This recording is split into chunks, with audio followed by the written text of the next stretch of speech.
Senhoras e senhores, meu respeitável público, cá estamos, Fred e eu, Beckler, para explicar para vocês o Manchester United. E a gente vai contar toda a história do Manchester United, mas sim a história recente do clube. O que acontece com o Manchester United? Que nos últimos 10 anos viveu uma época de muitos fracassos dentro de campo, porque fora de campo não é assim. O Manchester United nos últimos 10 anos sempre esteve entre as 5 maiores receitas do futebol mundial. Chegou a ser um desses anos o clube que mais dinheiro ganhou, foi uma vez o segundo clube que mais dinheiro ganhou, várias vezes o quarto clube que mais dinheiro ganhou. Enfim, dinheiro ele ganha, dinheiro ele gasta, como a gente vai ver nesse programa também, Fred. A questão é por que os resultados pararam de vir para o Manchester United, é o que a gente vai tentar explicar aqui hoje. Dá pra chamar de década quase que perdida, né? É claro que teve um título aqui, outro ali, uma tentativa de reconstrução que não deu certo, uma que parece estar dando certo nesse momento, mas é uma década que não por acaso é uma década da aposentadoria do Sir Alex Ferguson, que é muito ruim para a história tão vencedora do clube, especialmente na história recente, mas não somente, né?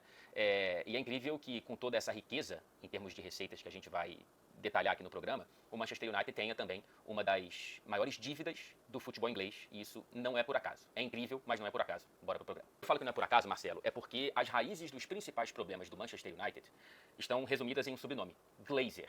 Se você que está passando por aqui e não é muito próximo ao Manchester United nunca ouviu falar direito dessa história, provavelmente já ouviu falar desse nome, né? A família Glazer, ela é muito colocada como a culpada por tudo que acontece de ruim no Manchester United, e eu faço coro a esse discurso porque, de fato, é uma história muito danosa para o clube e muito lucrativa para essa família. É uma família dos Estados Unidos, que tem um histórico de investimentos em esportes americanos e que, no começo dos anos 2000, se interessou pelo futebol inglês, se interessou pelo Manchester United, pouquinho a pouquinho foi comprando parte do clube, até que em 2005 comprou a maior parte do Manchester United por um valor de 790 milhões de libras, valor da época, tá? Não é um valor corrigido.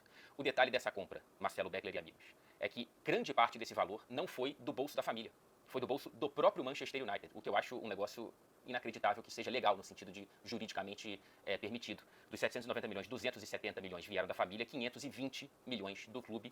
Esse tipo de negociação em inglês chama-se leveraged buyout. É uma aquisição por endividamento, na tradução para o português. Até aquele momento, o Manchester United era um clube com zero dívida. Automaticamente já entrou no negativo de 520 milhões. Hoje, essa dívida, você pode imaginar, já tem tanto tempo, foi paga, né? Não, a dívida é próxima de 1 bilhão de libras. Então, não só ela foi mantida, como ela foi quase que dobrada. E desde 2016, a família, que é também a sócia majoritária, vem coletando dividendos anuais dessa receita tão pujante assim do Manchester United, e o valor total de lá para cá ultrapassa os 150 milhões de libras. Então, o clube de futebol não tem ido muito bem, mas os bolsos da família Glazer estão bastante cheios com dinheiro produzido pelo próprio clube. É uma política que nenhum outro dono de nenhum outro clube do futebol inglês adota. Então, assim, a revolta da torcida, Marcelo, não é por acaso. Eu acho que isso aqui abre caminho pra gente falar sobre até as SAFs que estão chegando no Brasil, que as pessoas acham que SAF quer dizer um pai rico, com um talão de cheques com muitas folhas, e que vai resolver todos os problemas econômicos do seu clube, né? E vai fazer muitas contratações e a partir daí tudo vai dar certo. E a gente vê como um dos maiores clubes do mundo, o Manchester United, só pelo que eu falei no início, a arrecadação dele é muito alta, então assim, é um clube que não precisaria de uma SAF, não precisaria de um dono, porque é um dos maiores clubes do maior torneio do mundo, que é a Premier League, o maior torneio regular do mundo. Então, a SAF nem sempre é o melhor negócio. E outra coisa, a partir do momento que você é vendido para um dono, o torcedor para de ter direito de escolha, ele para de ter direito de voto, ele para de ser o dono do clube. Então, por exemplo, o Manchester United teve dissidentes que fundaram o United of Manchester, o clube que está na 7ª divisão hoje do futebol inglês. Chegaram a protestar invadindo o gramado de Old Trafford e não permitindo que o Manchester United jogasse contra o Liverpool. E tudo isso, Fred, não gera nada, porque eles não podem escolher quem é o próximo presidente, eles não podem escolher, como um termo que se gosta muito de utilizar, o novo chairman, o novo homem da cadeira, o cara que senta, que acho que podia muito bem ser o pen man, o homem da caneta. Então eles não podem escolher, né? Eles não podem escolher quem vai tomar as decisões. E se você está num clube de futebol que o seu presidente é muito ruim, você pode fazer isso. Em teoria deveria poder, né? Porque normalmente são uns conselheiros, que são poucos, que não representam, que é a torcida, que vota, isso falando de futebol brasileiro. Mas, por exemplo, Barcelona e Real Madrid, para falar de dois grandes que não são SAFs, os sócios votam. E é uma votação maciça, realmente. São milhares e milhares de pessoas que vão votar, tem debate na televisão e tal, para acompanhar como que é esse processo. O Manchester United, desde que foi vendido, não tem. Os Glazers fazem o que querem. E a torcida pode protestar o quanto for, que não vai mudar nada, que não vai acarretar em nada.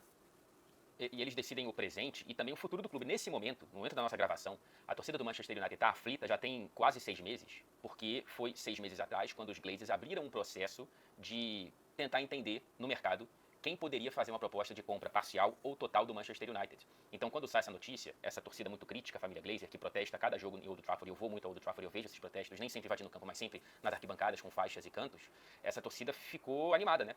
Finalmente a gente vai se livrar dos Glazers caso uma venda total do clube vá adiante. Houve uma proposta de um dos maiores bilionários do Reino Unido, o Sir Jim Ratcliffe, que também tem negócios no clube Nice, da França, e houve uma proposta de um grupo do Catar. Nenhuma das duas foi aceita ainda pela família Glazer, que deixa o clube mais ou menos à deriva, né? A torcida está desesperada por um novo dono, se vier a galera do Qatar. É uma outra questão, são outras questões que surgem, mas a questão Glazer pelo menos estaria resolvida. Então não é só um sequestro do passado e do presente, mas também deixando meio que o futuro no cativeiro, vai. É bastante esquisita essa história que já dura tanto tempo da família Glazer com o Manchester United. Um exemplo está no próprio estádio. O Old Trafford está de fato old, está de fato velho. Assim, a última obra de renovação estrutural do estádio, que foi pequena, foi justamente no primeiro ano da família Glazer e provavelmente uma obra que já estava encomendada pela gestão anterior. Desde 2005, 2006, não tem nada sendo feito ali no estádio e calcula-se hoje que será preciso 1,5 bi de libras de investimentos para que esse estádio fique a par dos mais modernos da Europa nesse momento. O estádio do Tottenham, o estádio do Real Madrid, daqui a pouco o novo Camp Nou, enfim. A situação, o buraco vai mais embaixo do que dentro de campo. Mas dentro de campo a gente tem muita história ruim para contar também. Fred, para resumir, os últimos anos do Manchester United, a queda e a tentativa de subida. Eu acho que, da minha parte, o que fica fora de campo, sempre foi um sucesso.